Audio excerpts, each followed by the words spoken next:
Assalamualaikum warahmatullahi wabarakatuh. Bismillahirrahmanirrahim. Alhamdulillahi rabbil alamin. Wassalatu wassalamu ala rasulillah wa ala alihi wa ashabihi ajma'in. Alhamdulillah. Qala Allah ta'ala fi kitabihil karim. A'udzu billahi minasyaitonir rajim. Ya ayyuhalladzina amanu kutiba alaikumus shiyam kama kutiba alal ladzina min qablikum la'allakum tattaqun. Sadaqallahul azim. Terima kasih kepada Tuan pengacara majlis yang saya muliakan, Tuan Mudir Mak Tafiz Al-Bahiyah dan barisan asatizah, kepada ibu bapa, tuan-tuan dan puan-puan serta pelajar-pelajar Mak Tafiz. Mudah-mudahan semuanya diberkati, dirahmati oleh Allah Subhanahu wa taala. Alhamdulillah, semalam saya berada di Gemencih, Negeri Sembilan.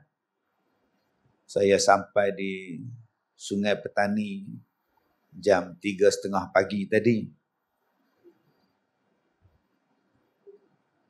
Saya tak apa sihat, semalam keracunan, silap makan, muntah habis, berlembik badan. Tapi alhamdulillah dah janji dengan tuan-tuan kena datang juga. Alhamdulillah. Malam ni saya ada di Kuala Nerang, Kedah. Besok di Kulim, malam besok di Masjid Gua Cempedak. Hari Isnin pagi saya ada di Kuala Lumpur, malam saya ada di Pulau Pinang.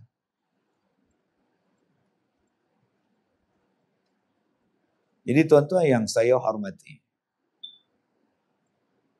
saya belajar di Ma'had Tahfiz Al-Quran pada tahun 1990. Masa tu saya masuk tahfiz pada usia 18 tahun. Umur 18 baru masuk tahfiz. Tua bangka. Masuk-masuk tu mula menghafaz Al-Quran. Jadi demam. Bila demam, 2-3 orang demam. Ustaz kami kata, biasa dah tu. Al-Quran ni cahaya. Al-Quran ni cahaya. Dia masuk dalam hati yang kotor. Dia nak bersihkan yang kotor tu, demam lah. Biasa. Demamlah seminggu 2. Lepas tu tak apa. Sebab tu saya seronok tengok adik-adik ni hafal Quran umur kecil. Dosa pun tak ada. 7 tahun, 8 tahun, 9 tahun ada dosa. Yang saya ni 18 tahun. Dosa berlambak. Kemudian tahun 93 saya mula dihantar untuk mengajar di Ma'had Tahfiz Ad-Din di Tualang Sekah, di bawah kelolaan Persatuan Ulama Malaysia. Ma'had Tahfiz yang paling awal di bawah kelolaan Persatuan Ulama di Malaysia adalah di negeri Perak, di Malim Nawar, dekat dengan Kampar. Dan pelajar pada masa itu tak ramai. Mula-mula daftar 10 orang. Asal 15. Mak pak dia mai tengok. Sekolah pun dibuat oleh projek PLB. Duk tengah lombong pula. Ada 2 bangunan. Mak dia mai daftar, pak dia mai daftar anak dia. Pak dia tanya, ni kalau anak kami habis mengaji ni, anak kami nak kerja apa? Soalan pak. Esok kalau dah habis ni anak saya nak kerja apa? Saya kata tak tahu, nak saya tahu. Tugas kami mengajar. Tugas bagi rezeki ni Allah. Hak tu kerja Allah. Kami tak tahu. Kalau kita tak apa, saya buat balik. Ada juga dia main pusing, tak turun kereta pun. Dia main pusing, tengok kawasan. Belakang lombong, dia ni tambak lombong, dia pusing-pusing, dia belah. Begitulah dulu-dulu orang nak mengaji Mahat Tahfiz. Orang tak apa nak percaya. Orang tak apa nak pergi mengaji. Sebab mereka melihat prasarana dia tu tak ada masa depan. Tak ada nak pergi ke mana ni budak-budak ni. Itu tahun 1993. Berpuluh-puluh tahun yang lepas. Berpuluh tahun yang lepas. Sekarang mak bapak sibuk cari Mahat Tahfiz. Kalau boleh mak-mak dengan pak-pak masuk sekali Mahat Tahfiz. Depa pun nak hafal. Orang pakat duk cari Mahat Tahfiz. Setiap satu daerah, setiap satu kampung sekarang ni, orang duk bina Mahat Tahfiz. Permintaan banyak. Sebab dia lihat keluaran daripada Mahat Tahfiz ni jarang isap dadah. Keluaran daripada Mahat Tahfiz ni jarang pergi minum cekeroi. Keluaran daripada Mahat Tahfiz ni jarang jadi perompak penyamun. Keluaran daripada Mahat Tahfiz ni jarang pergi duk curi getah sekerap. Jarang pisah dadah. Keluaran daripada Mahat Tahfiz ni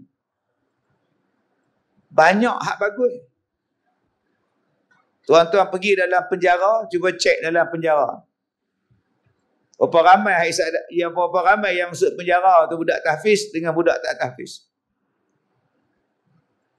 Saya berceramah daripada tahun 90. Waktu saya masuk tahfiz tu, saya dah ceramah.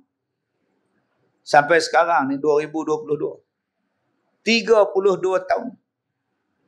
Sepanjang saya ceramah, termasuklah di pusat dadah, KONK, pusat serenti. Ada seorang saja yang saya masuk dalam pusat serenti yang pakai serban. Dia hisap dadah, dia kena duduk dalam pusat serenti. Waktu ceramah tu, dia pakai serban, pakai jubah, pakai kurta. Saya tanya dekat dia, lawa serban, ngaji tang mana? Dia kata dia mengaji pondok. Lepas tu hisap dadah. Biasa dah ustaz, silap. Seorang dia yang saya jumpa tuan-tuan. Sepanjang saya duduk ceramah di pusat serenti, sepanjang saya duduk ceramah dalam penjara, seorang tu. Menunjukkan bahawa pendidikan Mahat Tahfiz, walaupun bangunan dia tak cantik macam bangunan lain, bangunan dia setingkat 2 tak macam bangunan lain, macam kolej dan sekolah-sekolah lain, tapi menghasilkan pelajar yang berakhlak dan berdisiplin, yang menjadi benteng pada negara kita. Setengah orang dia tak nampak Mahat Tahfiz ni, dia kata tak ada masa depan, tak membangun, nanti nak jadi apa budak ni, tak pandai sains, tak pandai matematik, nak jadi apa? Saya kata sekolah tahfiz ni lah yang menjimatkan duit negara.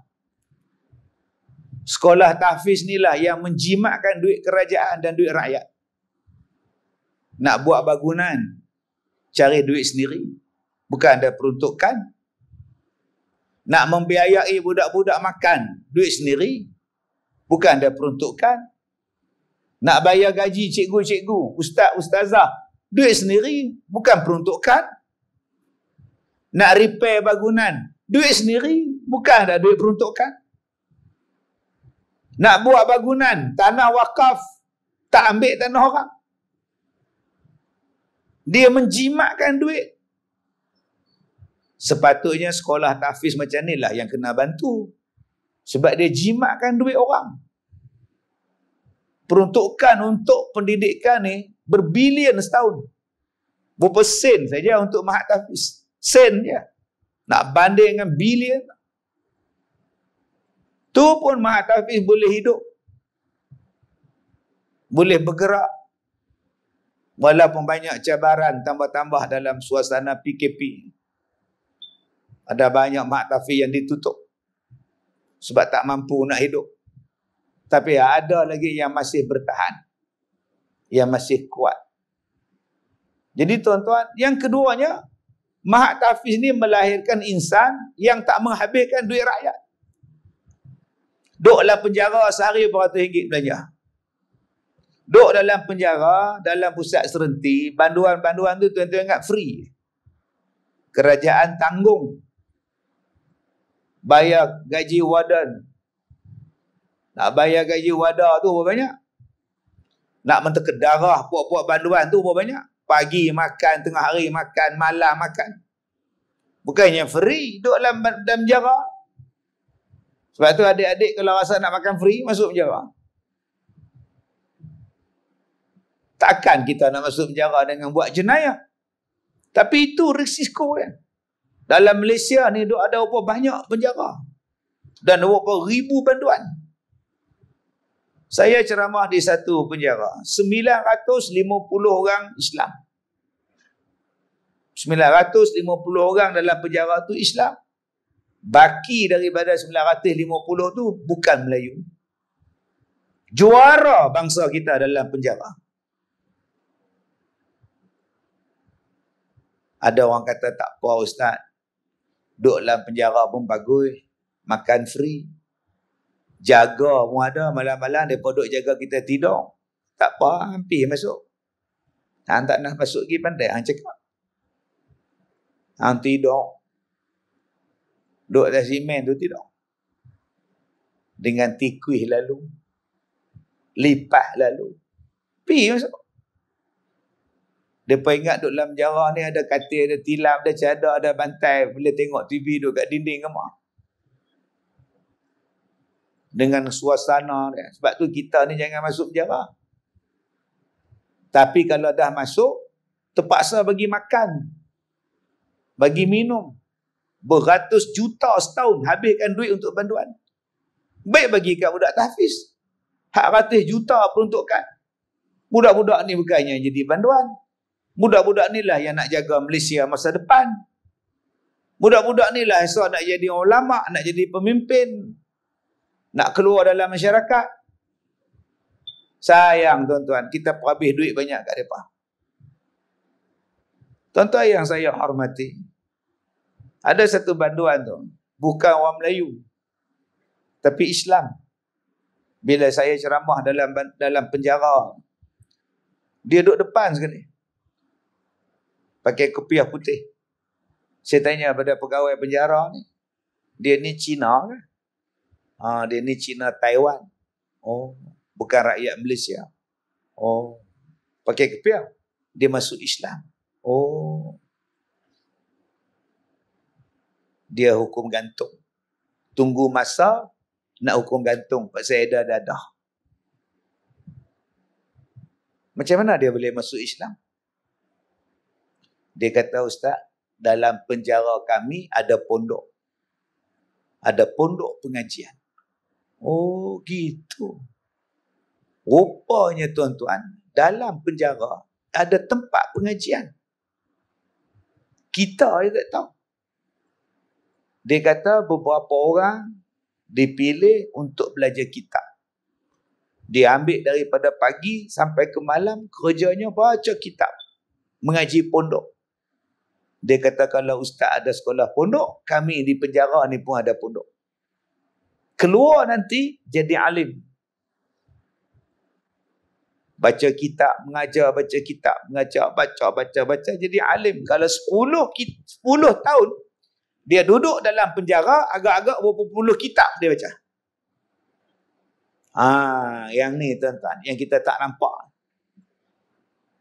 Macam mana pendekatan yang dibuat oleh Jabatan Penjara, dia nak ubah orang bagi jadi baik. Sebab tu kadang-kadang kita ni bila tengok banduan keluar daripada penjara, kita duduk bisik.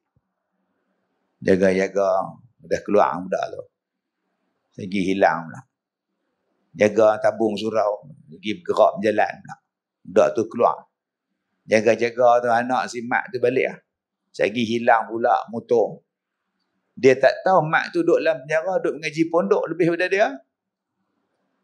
Bayangkan sehari dia mengaji 3 kitab. 10 tahun. Ta'alim. Adik-adik kalau rasa nak alim masuk penjara, mengaji kitab. Tak mau lagu tu. Dah duduk sini mengaji elok-elok. Jangan duk buat hal pula. Lompat pagar sekolah lah. Tambah sekolah kita tak ada pagar. Tak payah lompat. Malah ngaji lah. Melawan tok guru lah. Belum masuk lagi hak ragging kawan lah. Tak mau lagu tu. Takkan kita nak masuk penjara baru kita nak mengaji. Sekarang ni, waktu tengah duk elok mengaji, pergi mengaji. Saya berhadapan dengan macam-macam tuan-tuan. Pengalaman-pengalaman berhadapan macam-macam kerana anak-anak murid ni. Sebab tu kita jadi cikgu, kita jadi warden, kena cerdik. Budak-budak kita pandai sekarang. Dia bukan bodoh. Dia bawa barang yang terlarang. Dia simpan di mana? Di mana dia simpan barang yang terlarang? Tuan-tuan nampak kat dinding tuan-tuan? Ada pelak.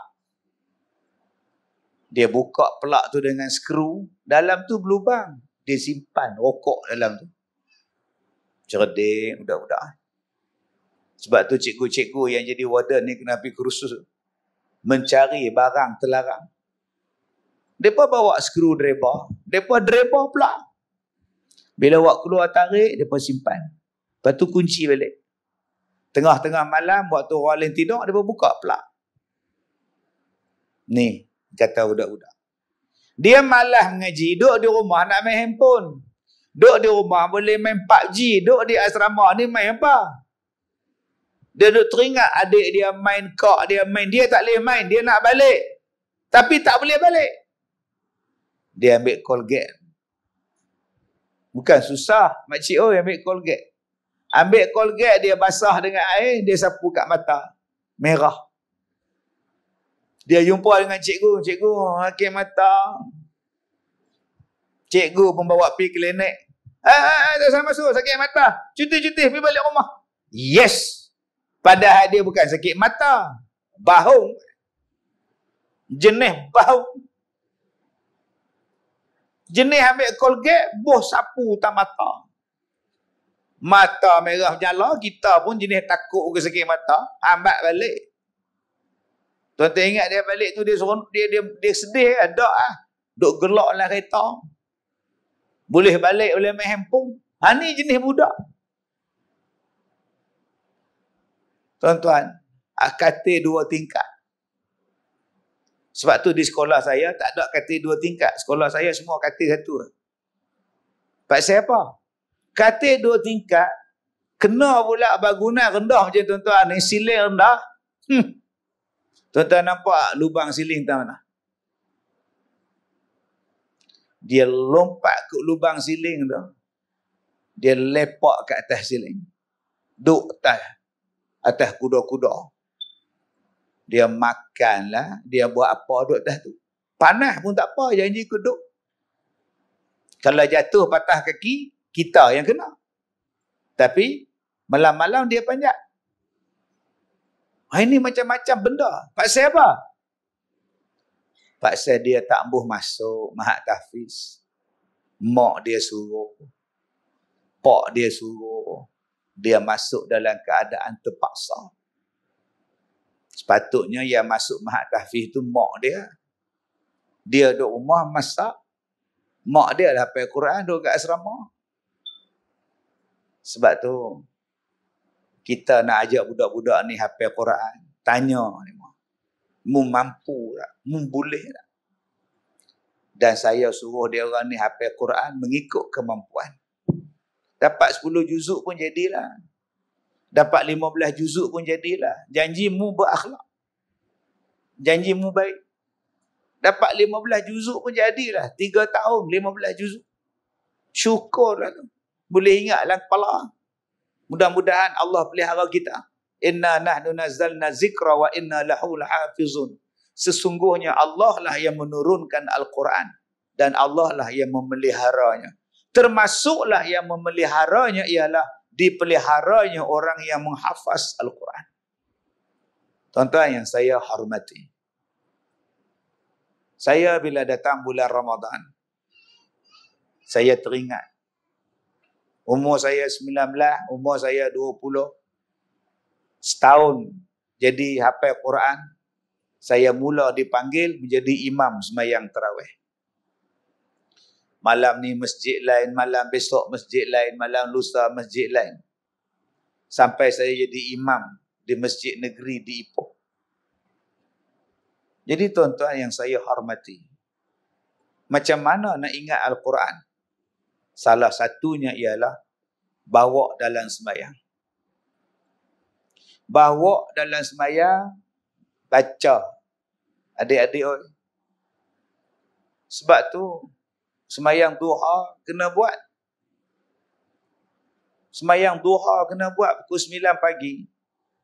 Sekali sembahyang duha setengah juzuk ulang. Setengah juzuk ulang. Dalam sembahyang. InsyaAllah dia tak lupa. Datang bulan Ramadan nanti, bulan tarawih ni, musim tarawih ni. Ulanglah nak baca satu muka satu rakaat ke. Setengah muka satu rakaat ke. Terpulang. Hak mana ingat, ingat. Hak mana tak ingat, sudah. Cuba. Jangan duk kata tak boleh, mu boleh, aku tak boleh, mu boleh, aku tak boleh. Baca. Apa surah mu ingat? Faqra'u ma tayassara minal Quran. Bacalah kamu apa-apa surah yang mudah bagi kamu. Surah yang paling mudah untuk kita, surah Al-Baqarah. Walaupun dia paling panjang, tapi dia adalah surah yang paling senang dihafaz. Surah yang paling susah dihafaz, juzuk 28, juzuk 29. Ayat dia pendek-pendek. Pendek-pendek, 28, 29, pendek-pendek. Ayat hampir sama pula. Baca jadi imam. Kena berani. Adik-adik kena berani jadi imam. Kadang-kadang takut. Tak hafal. Baca. Kalau kita ada pelajar kita di Mahat Tafiz, sembahyang tarawih di masjid kita ni, surau ni. Malam ni imam lain, malam besok orang lain, malam lusa orang lain, malam tunggin orang lain. Setiap satu malam 4 orang jadi imam. Latih supaya kita cekap dengan Al-Quran kita. Tuan-tuan yang saya hormati, cabaran untuk Mahat Tafiz ialah masalah duit, peruntukan. Anak yatim free. Orang susah free. Orang kaya pula bila dia tengok anak yatim tak bayar, dia pun tak bayar. Dia kata buat apa saya bayar? Hak orang lain pun tak bayar. Saya tak payah bayar. Last sekali bankrupt cikgu. Lalah bankrupt. Pasal dia kira hak tak bayar. Hak anak yatim mai dah. Tak bayar. Kita tengok mak dia mari naik welfare. Dia anak yatim. Tak bayar yuran. Tapi mak mai naik welfare. Kita pun tanya, tu siapa dia? Mak. Hak driver? Bapak tiri. Mak kahwin lain. Betul? Mak bayar yuran tak? Dah, saya anak yatim. Itu mak kahwin lain dah. Mak kahwin lain dah. Tu pak tiri saya naik welfare. Lepas tu yuran free pasal anak yatim. Tuan-tuan faham maksud saya? Dia duk cah dia anak yatim lagi. Padahal pak tiri tu naik kereta bertaring. Dia tak bayar dia yuran pasal dia cah anak yatim. Apa salahnya pak tiri tu bayar? Dia kata dah perjanjian anak yatim free. Hak kira lagu tu pula. Sebab tu kebanyakan guru tahfiz ni botak cepat. Nombor 2, ubat cepat. Cari duit. Tak cari duit, budak-budak ni nak makan apa? Ada yang bayar yuran 2 kali je. Bulan Januari, bulan Februari. Masuk bulan Mac sampai Disember, ahlan wa sahlan. Selamat tinggal ila liqa' ma'assalamah. Jalan gitu. Tak bayar lah. Tapi jenis ustaz-ustaz ni dia baik, dia tak akan minta. Inilah dia tuan-tuan, halangan dia. Halangan mencari dana untuk mahat tahfiz. Sebab tu Nabi sebut Islam di akhir zaman ni kal qamidi 'alal jamri, macam genggam bara api. Api ni hanya datang daripada bara. Kalau bara tu jatuh ke tanah, bara padam, api tak ada. Maka nak selamatkan api, kena selamatkan bara. Maka terpaksalah dipegang bara api ni, supaya bara api ni boleh menyala. Boleh jadi api, boleh jadi lampu. Macam itulah Islam di akhir zaman. Kalau aku tutup mahat tahfiz, kalau aku tak mengajar mahat tahfiz, kalau aku bubarkan mahat tahfiz, apa nak jadi pada budak-budak ni?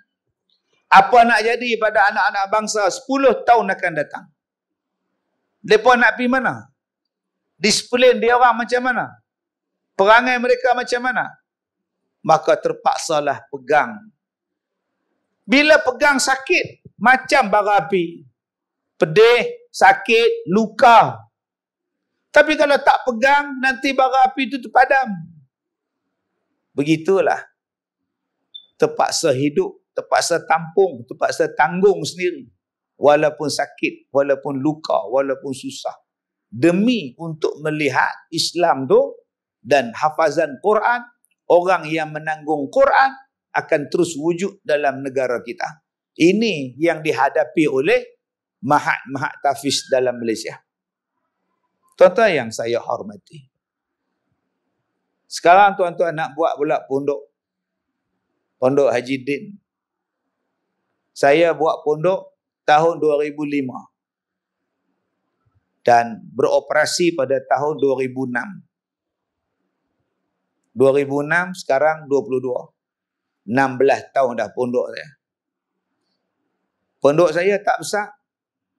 Dia ada 270 buah pondok. Taklah besar. Ada 270 pondok. Yang paling muda 50-an. Yang paling tua 89. Pondok warga emas. Dulu saya buat pondok untuk budak-budak. Kemudian saya tutup pondok untuk budak-budak, saya buat pondok untuk warga emas. Sebab saya dah ada mahat tahfiz. Saya dah tak larat nak tanggung. Sagi budak-budak ni, sagi nak kena masak, nak kena pergi hantar ke klinik. Sat lagi patah jari main bola, kena hantar ke hospital. Oh letih. Jenis dia main bola tak ingat dunia. Tutup pondok, tumpu pada orang tua-tua. Pasal apa? Pasal orang tua-tua, kita tak payah masak, mereka masak sendiri. Jimat belanja. Yuran RM70. Yuran RM70. Duk tu mek. Mangah duk, mangah. Sampai bila mangah nak duk? Sampai rok. Rasa tak rok balik. Faham tak rok? Tak faham? Anak-anak kan faham. Rok tu nak tampak. Selagi mana mangah larat duk mangah. Rasa tak larat balik. Tu nama dia rok. Orang kampung saya sebut rok. Tuan-tuan sebut apa tak tahu. Selagi mana rok muduk. Masak sendiri. Basuh kain sendiri. Sakit pun ubat sendiri. Jimat duit saya. Tidak belanja banyak. Sebab tu ustaz-ustaz pondok Haji Din kenali ni. Kena fikir balik. Nak buat pondok budak ke? Nak buat pondok orang tua? Kalau rasa tak mahu pening kepala, buat pondok orang tua. Selesai masalah. Demo boleh masak sendiri. Demo ada kereta. Setakat nak pergi Kuala Ketir, pasar raya apa, demo pergi sendiri. Demo pening kepala, demo pergi klinik sendiri. Kita tak payah kelang kabut apa. Rasa-rasa duduk lama seorang, demo nak nikah, demo menikah sendiri. Sama-sama orang pondok, nikah, balik lagi. Hak makcik 68, hak laki 75. Kami nak nikah tahu, pergi nikah. Saya tanya makcik tu. Makcik larat lagi ke menikah? Larat. Larat tak apa. Ada hak tak setuju pula. Dia kata, ustaz apa ni tua-tua menikah? Nak buat apa ni tua-tua ni? Nak buat apa? Saya kata, balai lah dia mahu nak menikah. Dia mahu tahu nak buat apa. Yang mu duk malam-malam, duk menung. Buat apa tu tua-tua? Dia mahu tahu lah nak buat apa. Yang kita duk kelang kabut siapa? Jadi, kalau nak buat pondok untuk budak-budak, dipersilakan. Saya tak larang. Nak buat pondok untuk orang tua, silakan. Saya tak larang. Tapi pengalaman saya, sebab kita dah ada mahat tahfiz dah. Cukup mahat tahfiz untuk budak-budak. Hak pondok ni bagi warga mas. Ngaji pondok kat mereka. Supaya tak pening kepala. Yang saya cerita ni pasal apa? Pasal pengalaman saya. Saya bila buka sekolah, ada 6 bahagian sekolah saya. Pertama, tadika. Sekolah saya buat tadika. Kami cakap Mandarin, kami cakap Tamil, kami cakap Inggeris. Selain daripada bahasa Melayu. Kemudian kami ada akademi da'i. Melatih anak-anak muda menjadi pendakwah. Yang tuan-tuan duk tengok dalam TV3 tu, da'i tu. Depa tu main sekolah saya, mengaji di sekolah saya tu. Duk di sekolah lalu mengaji tu. Latih per bulan, masuk TV3. Yang ketiga di sekolah saya ada apa? Sekolah agama rakyat, Kafa. Yang keempat ada apa? Sekolah pengajian pondok untuk budak-budak. 5 mahat tahfiz. 6 pengajian pondok. 6 dalam satu sekolah. Bila 6 dalam satu sekolah, saya ini jenis tamak. Hak budak tadika pun saya suka. Budak tahfiz pun saya suka. Budak pondok pun saya suka. Da'i pun saya suka. Pun dah tamak sangat nak buat kelas. Lah tak larat nak belah. Tak larat nak belah. Nak cari duit, nak bayar gaji, nak cari duit, nak makan. Sudah. Lah saya tutup tadika. Saya tutup Kafa. Saya tutup akademi da'i. Saya tutup pondok remaja. Saya kekalkan tahfiz dengan pondok orang tua. Bila saya buat macam tu, baru saya lega hati. Kalau tidak, saya tak boleh buat apa. Duk fikir. Macam mana pun nak buat ni. Sebab tu ustazah yang ada di mahat tahfiz ni kena fikir banyak. Betul, usaha kita pahala. Tapi kalau sampai menyusah diri, tak disuruh kan. Ni anak-anak tahfiz ni, semua ada mak pak. Anak-anak tahfiz kita ni, semua ada mak pak dia. Hak mati tu lain cerita. Hak ada mak pak. Saya balik ceramah pukul 1, pukul 2, kan tidur. Tak tidur. Naik motor, pergi asrama, suluh. Tengok katil mana kosong. Suluh. Pukul 4:30 baru balik rumah. Nak jaga. Anak siapa? Anak orang. Mak pak dia tidur. Hak kita ni bukan mak pak dia. Kita dah tengok. Sekali 6:30 pagi masuk surau. Begini. Duk dengar dia pun hafal Quran. 6:30 pagi mak pak dia buat apa? Sabtu Ahad kita tak boleh pergi mana, duk tunggu mereka. Cuti Sabtu Ahad, mak pak dia pergi mana? Langkawi makan ikan siakap.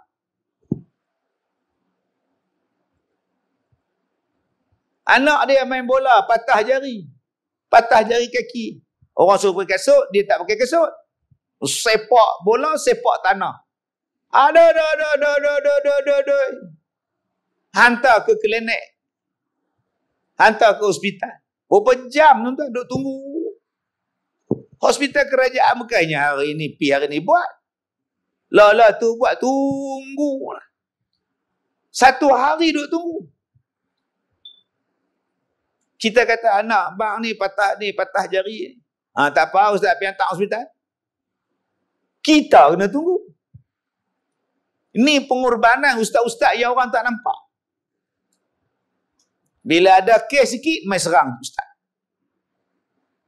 Viral. Tapi dia tak fikir ustaz tu duduk jaga dah.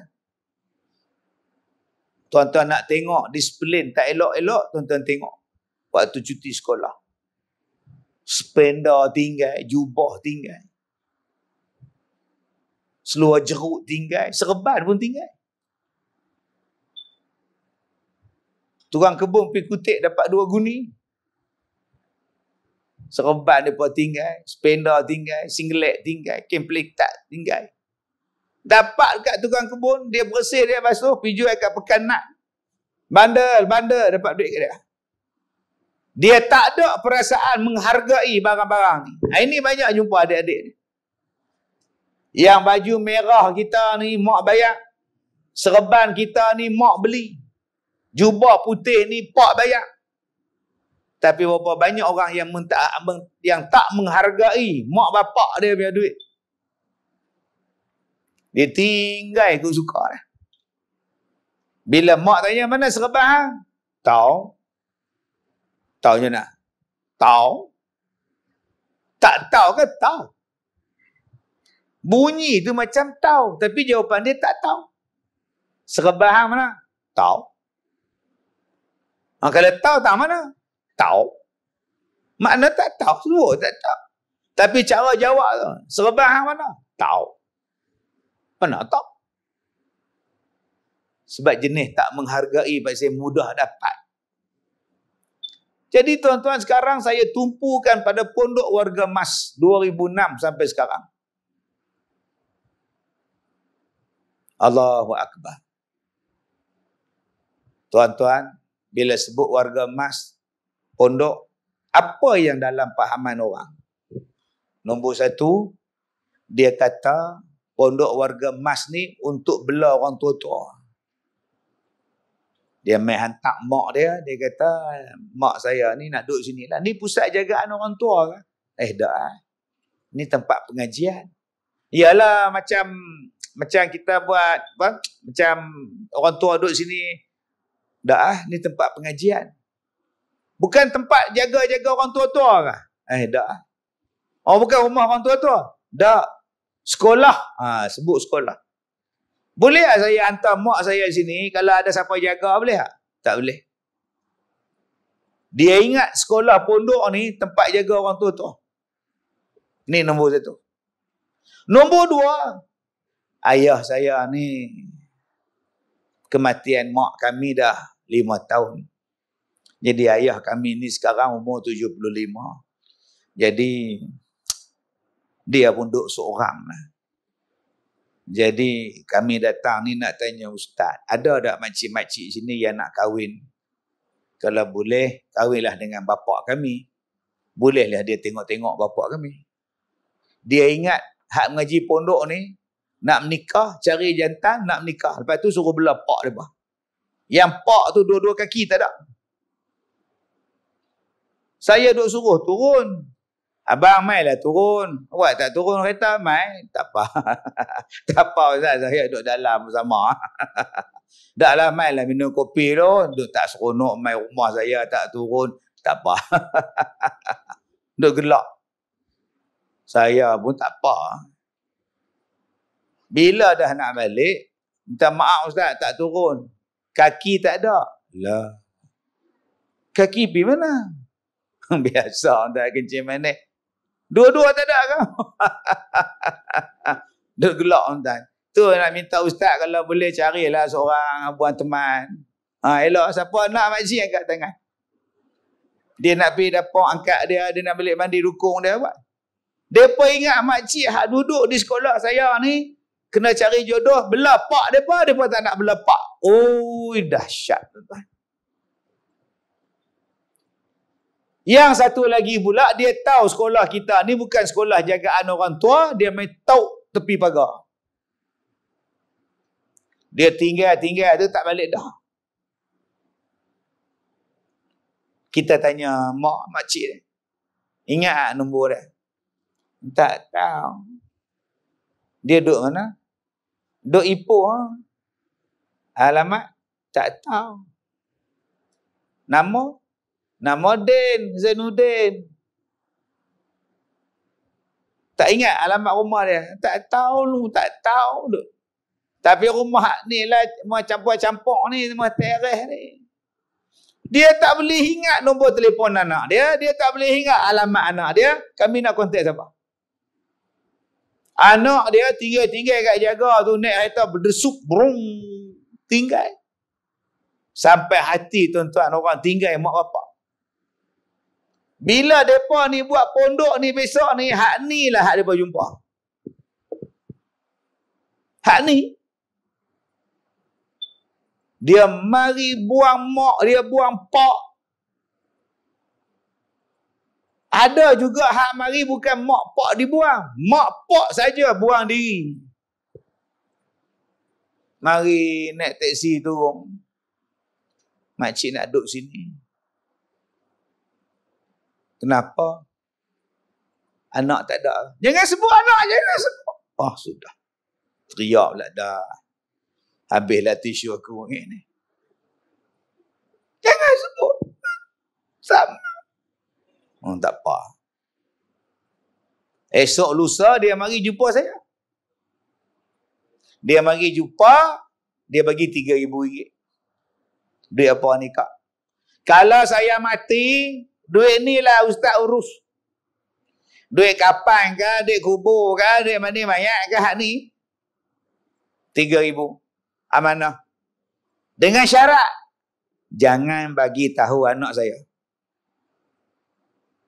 Kalau saya mati pun jangan bagi tahu. Senyap-senyap sudah. Oh, saya bila hak kata lagu tu, hangguk saja lah, insya-Allah. Bila dia sakit, saya cari nombor anak dia dapat. Ni, mak sakit ni. Kalau boleh mari tengok mak kat hospital. Sebenarnya saya ni sibuk sekali. Tak apalah, nantilah tengok macam mana saya free sikit saya datang. Itu jawapan anak ni. Telefon lagi. Bang, mak ni nampak dah makin slow ni. Panggillah adik-beradik mari. Saya actually ustaz, saya malam ni ada meeting. Saya sibuk ustaz. Dah nampak mak ni duduk tak bercakap dah. Tak lama ada orang tua ni. Telefon lagi sekali. Bang, mainlah tengok mak ni. Dia tak boleh mari. Kali keempat mati. Abang, mak abang dah tak ada. Dah meninggal. Lepas Zuhur, kami nak cadang, nak ke bumi lepas asar. Ustaz, tunggu, saya nak balik. Sampai saya balik, baru tanam. Kalau otak kan.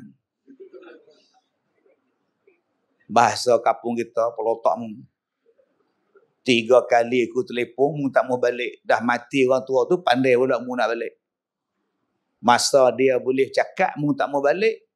Masa mu boleh minta maaf kat dia, mu tak mau balik. Masa boleh dia minta maaf, mu minta maaf pada dia, mu tak mau balik. Dia kerah kedekong, baru mu nak balik.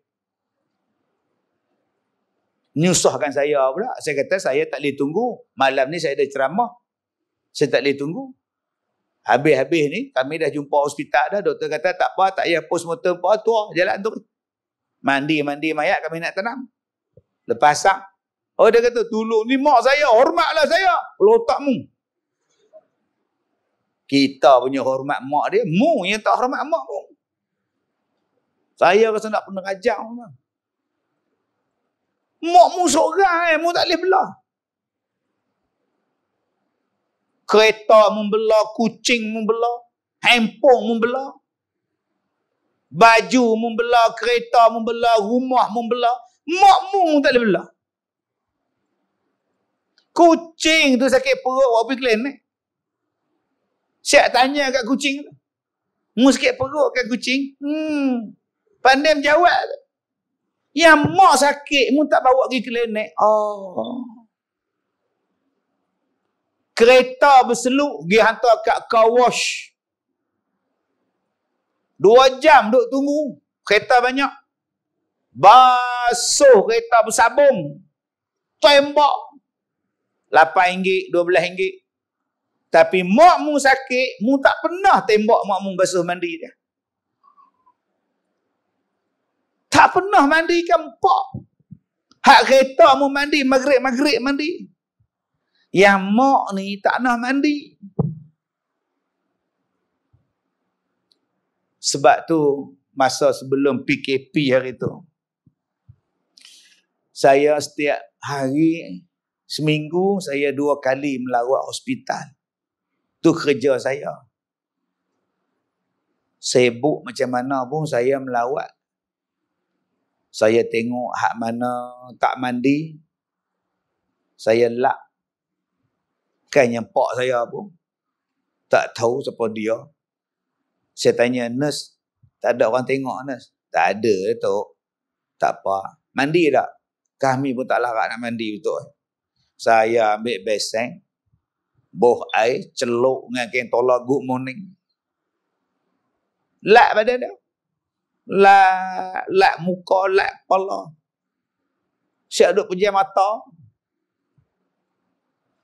Lega rasanya. Udah berapa lama tak mandi pakcik? Tak tahu lah. Sejak masuk lah tak ada siapa mandikan. Sebab tu adik-adik esok jadi sukarelawan. Pergi hospital tu. Tanya. Abang semayang. Kalau tak semayang, saya nak buatkan tayamum. Sebab ada hak tangan berbaluk. Abang semayang. Tangan patah. Tak nampak patah ni. Nak semayang macam mana? Semayang.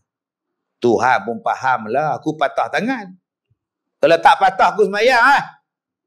Dia ingat Tuhan tu pak menakan dia. Tapi kita tak boleh kata apa kat dia. Pasal dia tak reti nak tayamum.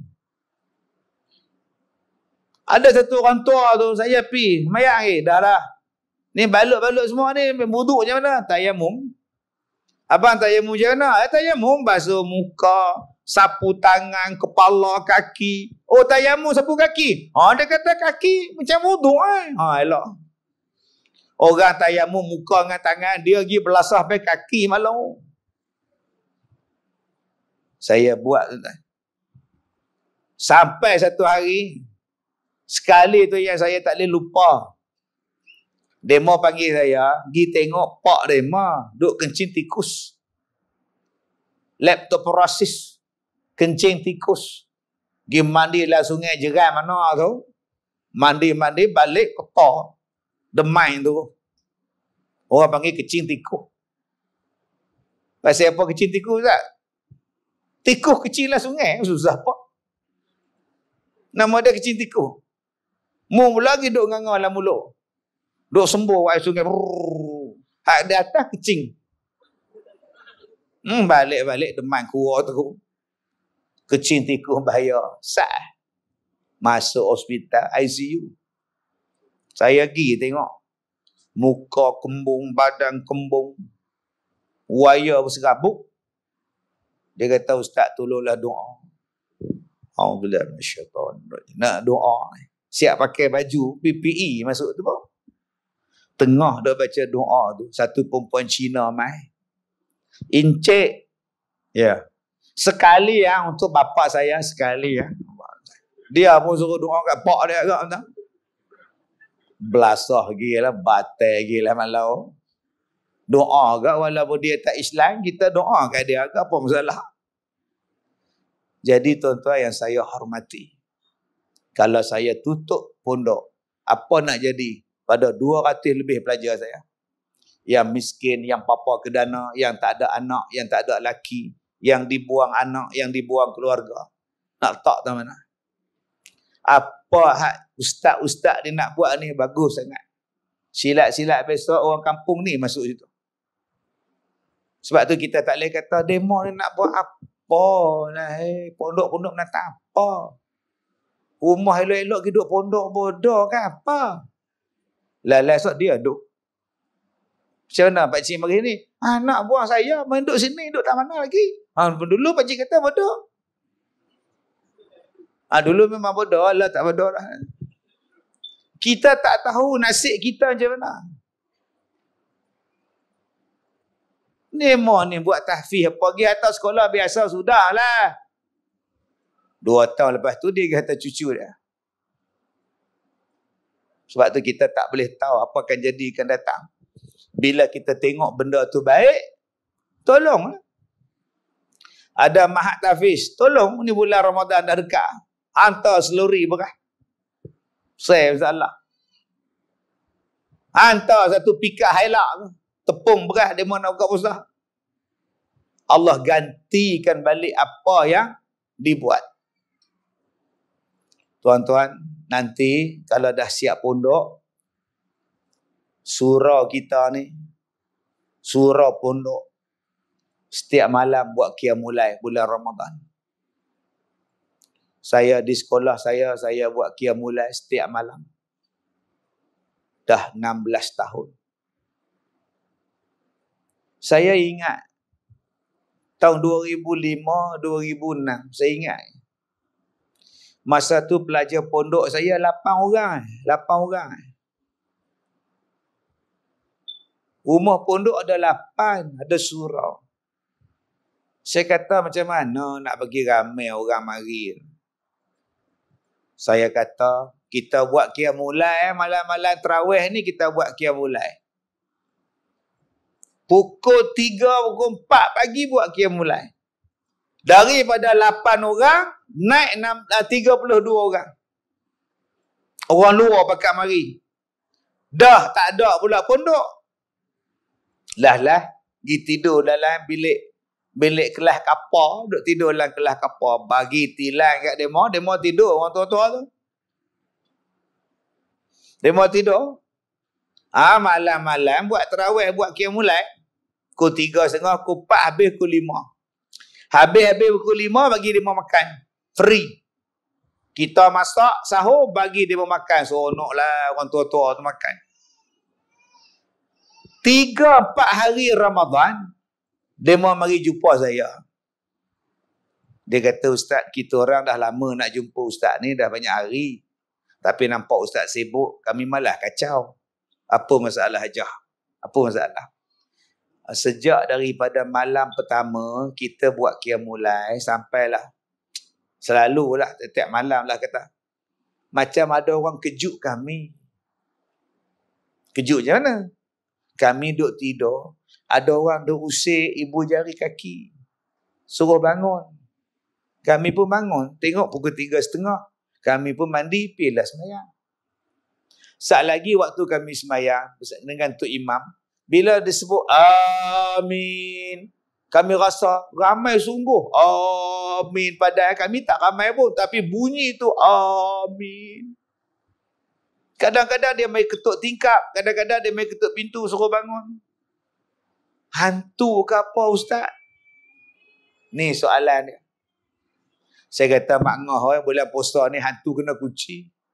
Kena ratai. Kebetulan saya pergi ceramah di Kedah. Belah-belah pondok, belah baling, belah sik tu. Pergi. Habis ceramah di pondok tu, saya jumpa dengan Tok Guru, dia ajak saya pergi rumah dia, ajak makan. Pergi makan. Saya tanya kat dia, Tuan, sekolah saya ni baru buka. Orang tak ramai lagi lah. Tapi dia mau duk komplain, malam-malam ada orang kejut dia mau. Malam-malam ada orang duk cuek kaki. Lepas tu bila semayang di surau, bunyi macam ramai orang duk sebut amin tu menatang apa? Dia kata bagus. Tu tanda dia sekolahmu nak jadi terkenal, sekolahmu nak jadi besar, sekolahmu nak jadi bagus. Alhamdulillah. Saya bila dia dengar hak tu saya tak tanya dah. 16 tahun dulu. Dia kata sekolahmu jadi besar, sekolahmu jadi terkenal, sekolahmu kan jadi bagus. Alhamdulillah. Jin ke, malaikat ke hak mai sembahyang, wallahualam. Saya tak tanya lah. Jadi besok kalau buat pondok ni, tengah-tengah sembahyang malam tu, amin. Jangan lari lah. Tinggal Tok Imam seorang. Makcik takut mula bunyi, ramai lah padahal kami sembahyang 4 orang. Kata Abang Ji buat apa? Saya terjun kot tikat, takut. Kadang-kadang bukan dia terjun kot tikat, Tok Imam terjun dulu. Penakut baik. Mu imam mu takut apa? Tu tandanya malaikat nak mari. Jin nak mari. Wallahualam. Tu pengalaman saya. Jadi tiap-tiap malam buat qiyam. Tiap-tiap malam sembahyang malam. Agak-agak jumpa lah Lailatul Qadar. 16 tahun kita buat. Takkan tak jumpa. Jadi mudah-mudahan besok dah buka pondok ni. Dulu saya ingat lagi di sekolah di kampung saya tu. Saya duduk di kampung saya tu tahun 2001. Asal petang je orang sembuh bak nyamuk. Mari Jabatan Kesihatan naik van kuning. Sembuh lah. Waktu kita nak makan tu lah dia main sembuh. Sampai tak nampak orang. Nasi pun tak nampak. Nak makan, tak makan, nak makan, tak makan. Lari kita keluar pun. Dia sembuh nyamuk. Orang putih panggil fogging. Pasal apa? Pasal denggi banyak. Mati saja. Jiran saya 2 orang mati denggi. Tapi bila kami buka sekolah, denggi tak ada. Tak ada dah nak sembuh-sembuh dah. Alhamdulillah. Dulu tanah kami tu RM10 sekaki. Orang tak boleh beli. Sekarang harga tanah orang naik. Sebab semua nak mengaji di pondok. Dulu tuan-tuan, tak ada Maidin dalam kampung kami.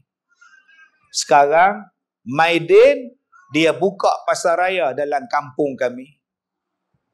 Bayangkan besok dalam kampung tuan-tuan ni Maidin duk cokoh itu. Dalam kampung kami ada pejabat tanah.